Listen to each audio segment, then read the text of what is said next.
Hi, it's Grandpa for Grammy and Grandpa Read. I found another old book. Look at this one. This one's probably never been read on YouTube, nor will it ever again. The Little Wooden Farmer by Alice Dalgliesh, and pictures by Anita Lobel. It's a Collier's Book of New York publication. Oh, it says, yeah.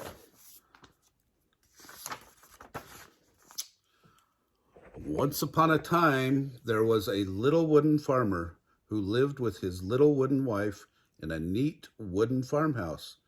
It was a nice farmhouse with a bright red roof and green trees growing beside it.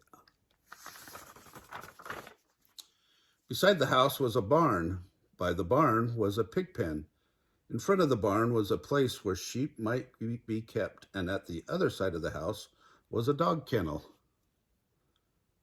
It would be the nicest farm in the world if only there were some animals to live on it, said the little wooden farmer to his wife. The nicest farm in the world, answered the little wooden wife, who always agreed with everything her husband said. Now the farmhouse was on a hill, and at the foot of the hill there was a river which curled and twisted through the green fields like a ribbon. Every day a wooden steamboat came along the river, and the farmer and his wife stood on their little dock and waved to it. The captain of the boat was very friendly and always waved back. One day the farmer had a clever thought. I shall ask the captain of the boat to bring me some animals, he said. Somewhere along the river that winds in and out there must be animals that do not belong to anyone. So the next day, as the boat went by, the little wooden farmer called to the captain and told him what he wanted.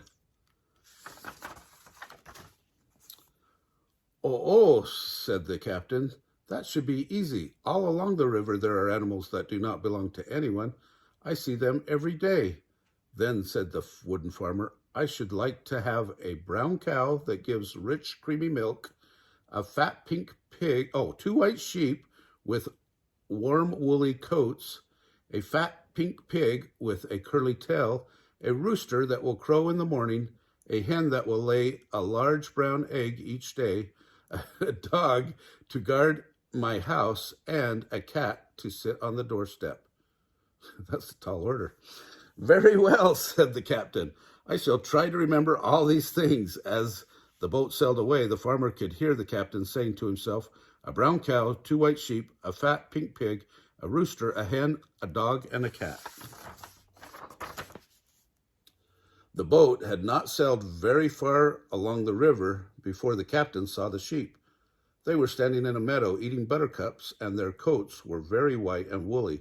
White sheep, called the captain, come with me. I will take you to a place where you will have a fine home and something nicer than buttercups to eat.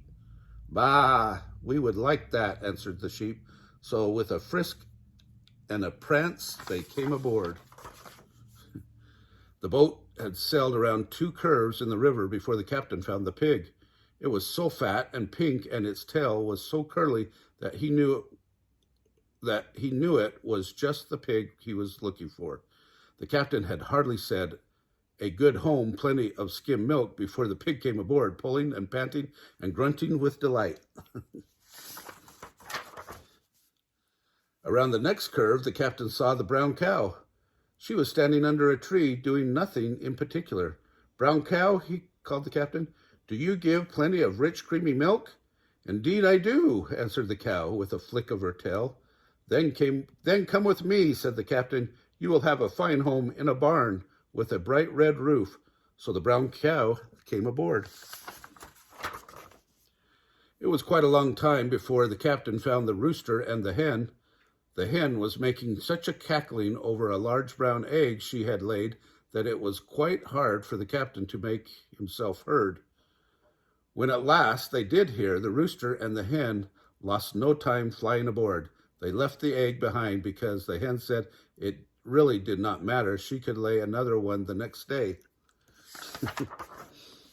As for the cat and the dog, the captain never did find those, though he looked and looked all the way along the river. He even got his telescope and looked through that, but it did not help at all. Well, I have done my best, he sighed. I hope the farmer will not be disappointed. The next morning, the captain saw the little wooden farmer and his wife standing on the dock waiting for him. Beside the farmer sat a little white dog, and beside his wife sat a little white cat. "Well, well," said the captain as the boat came alongside the dock, "I'm glad you found the cat and the dog yourselves. I found all the others." "Oh, thank you," said the little wooden farmer as the captain put down the gangplank. Over the gangplank walked the brown cow, the white sheep, the pink pig, and the hen and the rooster. The farmer and his wife helped them onto land and showed them their new home. After that, each day when the boat came down the river, the captain would blow his whistle, toot toot, and all the animals would come to the fence and answer in their own ways. "Moo," said the brown cow. "Baa," bleated the sheep. "Woof, woof," grunted, oof, oof, oof, grunted the pig. "Cluck, cluck," said the hen. "Cock-a-doodle-doo," crowed the rooster. "Mew, mew," said the cat. And "bow, wow," barked the dog.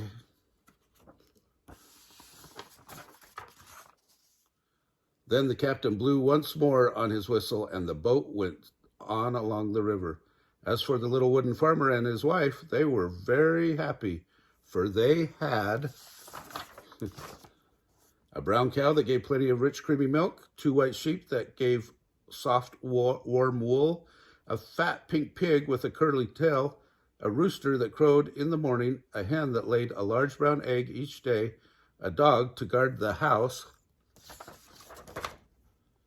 and a cat to sit on the doorstep or purr by the fire. Oh, what a great story.